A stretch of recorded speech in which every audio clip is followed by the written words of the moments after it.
வரிசையில் அடுத்து வரும் படத்தை கண்டுபிடிக்க. கொடுக்கப்பட்டிருக்கிற முதல் 2 படங்களை பாருங்க. ஒரு வட்டம் இருக்கு.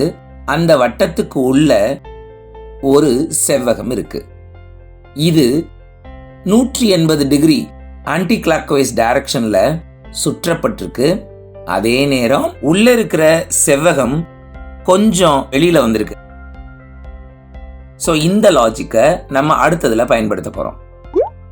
கொடுக்கப்பட்டிருக்கிற வட்டத்துக்குள்ள ஒரு செவ்வகம் இருக்கு. இதை 180 டிகிரி ஆன்டி கிளாக்வைஸ் டைரக்ஷன்ல சுத்தினேன்னா இடது கீழ்ப்பக்கமா இருக்கிற அந்த செவ்வகம் வலது மேல் பக்கத்துக்கு போயிடும். அதே நேரம் அது வட்டத்துல பாதி நகர்ந்ததா இருக்கணும்.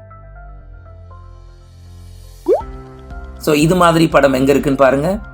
ஆப்ஷன் ஏல இருக்கு. டிக் பண்ணிக்கோங்க. அதுதான் சரியான விடை.